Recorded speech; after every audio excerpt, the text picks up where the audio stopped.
Look, trainers. Every gym you see here can be yours. Your time as controller rises and falls like the sun. One day the sun will set on my time here and will rise with someone else as the new controller. There's a lot more to being the controller than keeping the gym all to yourself all of the time. Other trainers will come eventually, sometimes sooner rather than later. They're doing what they're supposed to do. You see, everything exists in a delicate balance. As a trainer, you need to understand that balance and respect other trainers, from the newbies to the trolls. When we lose a gym, we can earn coins, and we can spend the coins in the in-game store. Everything is connected in the great circle of gym control. Alright, so we want to kind of go over what the basics are about gyms. Alright, so the big thing here is that when you're going and you're seeing gyms, you're seeing a blue, a yellow, a red, right? You're going to have your own set team by this point. So you're going to want to go and attack other gyms that aren't your color. So for instance, if you're Team Valor, you're going to be attacking Team Instinct, you're going to be attacking Team Mystic as well. You're also going to be defending against them, which means when you do decide to go and take out that gym, when you place your Pokemon, right, you're going to want to make sure it's the best Pokemon for the job. Now you could just use some basic stuff, but I'm going to go over that in just a moment, alright? So, let's start off with attacking a gym, right? So the big thing you're going to be doing this for is going to be XP gains. So you're going to get about 300 XP when you beat the gym. That's going to be just completely just beating it. So when your gym battle, you're getting 300 XP, right? Now, if you defeat every Pokemon in a gym in a single attempt, that means without getting all your Pokemon knocked out or without losing due to time, is you're going to have a little timer at the very top. Pay attention to that, right? Especially at lower levels, when you're going against higher level trainers and they're really top tier Pokemon, you're going to really want to pay attention to that timer up there. But when you do that, that's an extra 150 experience. And of course, when you fully defeat the gym, right, that's after you beat every single Pokemon, you reduce their motivation to 0, every single one of those Pokemon are kicked out of the gym, you get 1,000 XP. So this is huge. Right there, if they've got no motivation, right, they've just got that one loss is all it's going to take, you're going to be getting, just for beating that whole gym in a single attempt, you're going to get 1,450 experience just for that alone. That's huge, especially considering you'll need about 500 XP to get from just the basic badge into bronze. It's all you need. It doesn't take much at all. Alright, so after that, we got to talk about building that gym. So once you've already attacked it, make sure you're using your strong Pokemon. I would highly suggest using a team assembled under battle. It's a little tab, and you press the Pokeball, say battle, go in there, and then of course it's going to be under your parties. Go down, and at the very bottom it's going to say gyms and raids.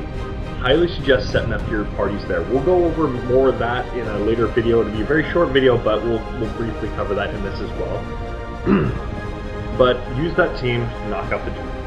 After you've knocked out the gym, you get to place your Pokemon, as I already stated before. That's when you're going to want to feed your Pokemon, especially if nobody's else around and you know you're going to be able to kind of hold it there at least for an hour or so. You don't have to worry about it. Just go and feed your Pokemon. You're going to get 50 experience per berry. Okay, so this is huge here.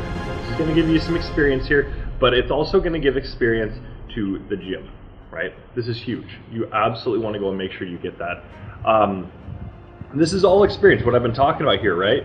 Winning the gym battle, all this. This is all experience. You're going to get some experience for yourself, but then you're also getting experience for the gym, because you need experience per medal. So there's 2 experience things you need to go and pay attention to. One's going to increase your medal, which we're going to talk about in just a moment, and then the other one's going to go and give it to you. Alright? So these are 2 things we got to go and keep track of, okay? So now you've got XP, you've got Stardust, you've got your gym badge XP, so your medal experience, right? So when we come into berries, or not berries, but medals, now we're going to talk about defending. So your Pokemon, you want to go and hold your Pokemon there as long as possible. You need at least 8 hours, and this is where the big bonus here comes. You get free 50 Pokecoins per day. And that's over every gym you've held. You get to go, as long as you hold a total of 8 hours, right? You're getting 50 Pokecoins. It's huge, especially since you can use that in the in-game store And you can just buy things such as storage, whether it be item or Pokemon storage. You can start buying like lures, incense, the lucky eggs, star pieces, raid passes, remote raid passes, tons of things you can buy. That's what you need Pokecoins for. So by earning these, keep in mind, if you do this 7 days a week, right, you're gonna get what? Could be 100, 200, 350 coins a week. That's huge, right? Especially if you really add that up, 350 coins a week, that's enough to almost get 2 storage upgrades. So all you need is 4 days to go and get a storage upgrade, either it be item or Pokemon storage, but you can also buy raid passes. These are going to be key factors later on, especially as you get in higher levels. You want those legendaries, things like that. But we'll get in more into that into the raids video. I'll have that linked somewhere, probably over there. All right. So once again, when you're defending your gym, right, you want to have a really strong defender, especially if you're in like a rural area, you don't have a whole lot of gyms. You want to defend it as well as you can. So you're going to want to have some Pokemon, which we'll get into in just a second, but you're going to want to have more of a bulky type of Pokemon, or if you know you're going to be out there, just, you know, it's not a high traffic gym, not a whole lot of cell service, things like this, you can throw Pokemon that are very low. But once again, if you're trying to hold that gym, pay attention to the meta. We'll go over that in just a moment. After that, we've got our item bonuses, all right? Item bonuses are going to be based on your badges. So you're going to have your new badge, which is going to be no bonus. Then you get your bronze, your silver, which is going to be 2. And I'll have these, you'll see them up here. Bronze, silver, and gold, which is going to give you 3. All right? So once you've got gold badge, this is where you start raking in a lot of items, and it really quick. And we're gonna have a challenge we're gonna issue in this video at the very end, so make sure to stay tuned for the very end, because this challenge is huge. I'd love to see how well you guys do. But on top of that, now because we're talking item bonuses here, now if your team controls the gym, that's an additional item. But if you have a Pokemon in that said gym, that's going to be an additional one on top of that. So that's going to be a total. If you have a gold badge, your team controls the gym, and you've got a Pokemon in the gym, that's an additional 5 items right off the bat. That's fantastic, especially because you can get around 5 items per spin. So things to pay attention to, especially if you're trying to go and make sure you're collecting up on Pokeballs, berries, whether it be pineapple or things like this, right? You want to really stock up on those especially. We'll go into that once again in a later video. After that, we've also got our other bonuses here, which is going to be your raid bonuses. So when you're doing raids, which we'll get into, we have another video coming out very soon about raids. We got to talk about Premier Balls. You're not going to use your standard Pokeballs, Great, or Ultra Balls, right? You're going to be using Premier Balls, and this is going to be based on how quickly you beat the gym. If you've got gym control, you got a Pokemon gym, things like this. These are all going to go and play factors into how many Premier Balls you get. If you've got more friends, the better the friend is, the time limit, all of that. So, just for your team controlling the gym that's taking place, that's 1 additional Premier Ball.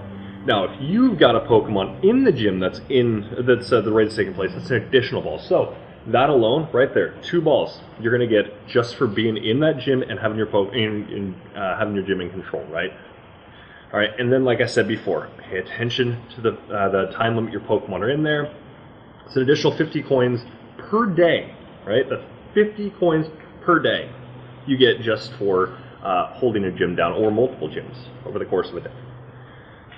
Just one little side note here: some players are very aggressive.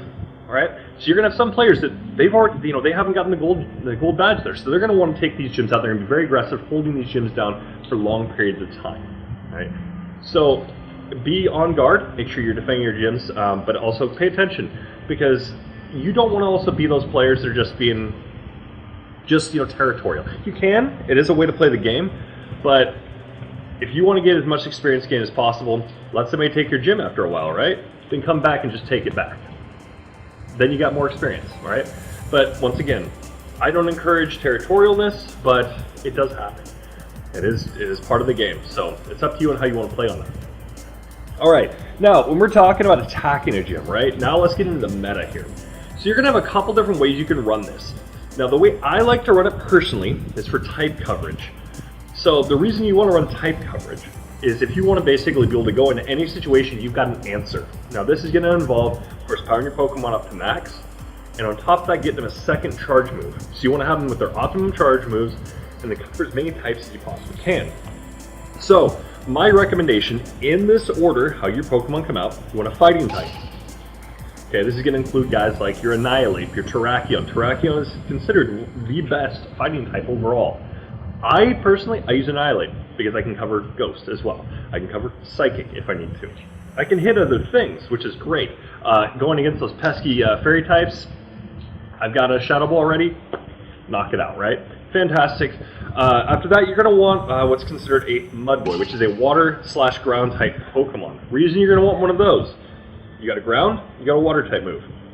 You cover a lot of bases with that alone. Okay. I highly suggest using a Swampert. That's going to get up higher, especially you can always Mega Evolve if need be. After that, you're going to want a Flying type. It doesn't make a difference on what the other type is, as long as you've got that Flying type coverage with it.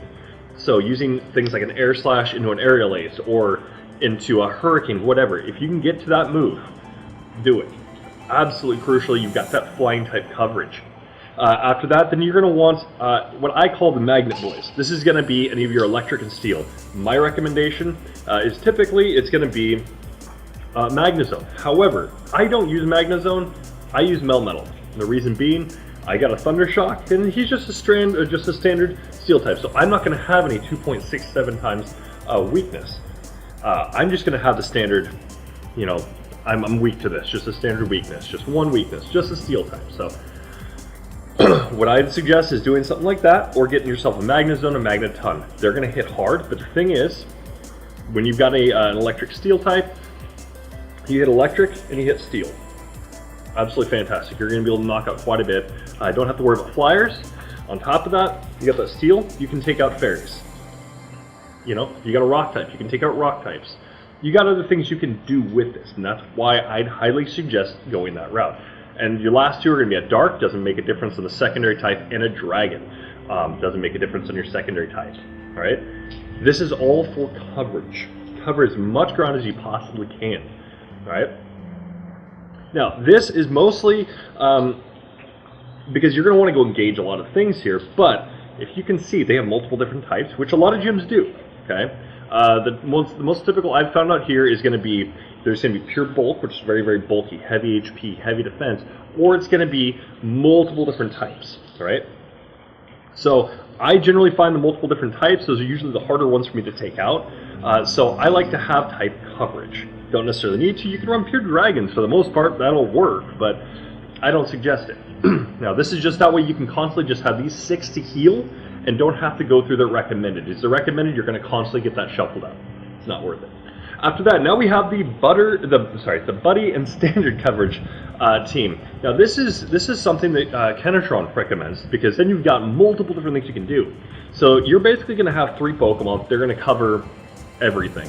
So what you're going to want to do, you're going to want to have a fighting type.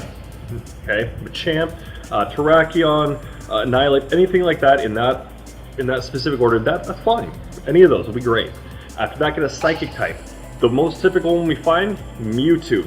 Why? Because you go, especially if you get those that Psycho Cut with the Psystrike, you're spammy, you hit hard. It's a Mewtwo. He hits really hard. It's a great Pokemon to have. After that, you got a Dragon type. This could be any dragon, really, as long as it's big, strong, got its moves, right? And then you need a Rock or Ice, just to cover for flying, and then a Fairy type, just to go and cover for anything, like the dragons, Garchomps. You'll find that typically on a defending team in a gym. So I don't suggest a Garchomp for gym, so I'll get over that in a second. And then, of course, your very last Pokemon is going to be your Buddy Pokemon. Now, the reason this is so crucial is now you can build up your Buddy Pokemon, which we'll have another video, which will be linked up right there. I'll try to link it up there at least. But that's going to be another thing you're going to want to go and do, is build up your Buddy. Now, so once again, both these teams, they're very, very good. They'll work. Just once again, I like to have type coverage. Kenatron likes to have a team that's multi-purpose, right? And once again, you can always use my team, the type coverage. You can put a Buddy Pokemon in for that, especially if it's in one of those categories. It works out very, very well. All right, next we have defending the gym. All right, so your defense, you're going to want to have is either going to be defensive. This is going to be your high HP, high defense Pokemon. So the ones I recommend when running this gym, the top 5 I recommend at least, are going to be Blissey, Snorlax, Umbreon, Ursaluna, and Goodra. Right, they're very, very fantastic Pokemon. Now, other ones you can run as well. Once again, you're going to want to pay attention to order when doing this, okay? If you've got a Blissey or Snorlax, even an Umbreon, right? Before, it's the first Pokemon. The second Pokemon you're going to want is going to be like a Gardevoir, or you could do Togekiss, you can do Wobbuffet. Now, the reason being, okay, Togekiss is going to deter those fighting types automatically, because most people, when they go into a gym, they use recommended. I don't recommend this for this reason. You won't have to worry about that as much, and you can fight the gym on more of an even playing field if you do it this way, okay? So, just once again, as always, gauge the gym before you attack, right? After that, now we have the typing type of gym. Now this is where, once again, you're going to see a little crossplay here with the Umbreon. Umbreon is going to be your #1 pick for this. Why? Because it doesn't get very high. It gets 24, 2500. It doesn't get very big. But then you pair it with things like Togekiss right after. Like I just said before, what is this going to do? This is going to make it so it deters those fighting types. That's all you're trying to do. That's all you're trying to do is just deter these fighting types here. After that, then you're going to have a Gardevoir, a Goodra, and Steelix. Your 6th Pokemon, once again, you're going to go and want to mix this in. Okay. Typically, I see gyms on average they get to about 5. You have some gyms, very, very popular, high traffic, they get to their 6 real quick. But typically, gyms are going to be between about 4 and 5 on average. I've been finding, at least over in my area here in Oregon, that's typically where it goes. If the gym lasts more than an hour, you'll generally see the 6 pop in. But about 4 or 5 is typically on average I've been finding. And the reason that you want to worry about type is, once again, if you've got all these different coverages, they can't just bring one Pokemon and just run over your entire gym. Is look at it this way. If you've got Umbreon, and they bring their Machamp, right? You've got your Togekiss. That's a fairy flying type. They're heavily resisting that. So all they have to do, they run through that Umbreon, that's already going to wear them down a bit. Now you have this Togekiss that comes in with Charm. It eats it away. They're going to be forced to switch. So now it's another Pokemon they have to go and spend potions on. They may have to spend revives on, things like that. So this is why I suggest building your gym as intricately as possible. But once again, there's teams, you'll see them, 10 CP all the way through. That's up to them, of course. And of course, here's your last little bit I would like to go and throw out there for you guys, is use Golden Raspberries to restore motivation to your team's Pokemon in these gyms. Now the reason you're going to want to do this, especially if you're under 8 hours, if you can hold that down with some Golden Raspberries as it's being attacked, or even if it's not, get that motivation up so you can ensure your 8 hours, you're hitting that, and that's going to be your 50 Poke Points. Absolutely crucial. Alright, and now I want to give you guys that challenge here, alright? So, what is the most amount of items you guys have pulled from a Pokestop? I'm going to show you guys a clip here in just a moment, and this is what Kennertron and I, we tested this. This is with a 7-streak bonus. This is with the 7-day streak bonus, of course, for streaming Pokestops. We also had, and we will have a very short video covering all these things here very soon.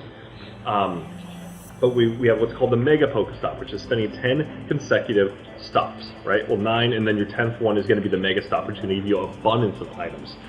We did that, we stocked a bunch of stuff, and this is also on a gold gym right at Pokemon, and my team is also, of course, in control. So I was able to pull a ton of items. So I want you guys to go and check out that clip, and let us know down in the comments down below, how many items do you guys get? Do you guys get more? You guys get less? Very curious, just let us know.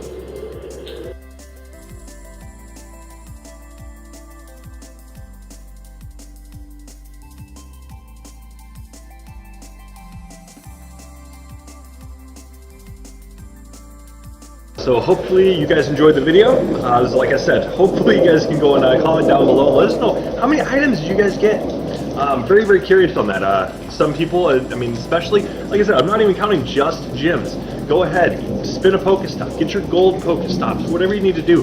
I'm curious who's beating our record. So once again, our record, you guys can see just a few seconds ago in the last clip.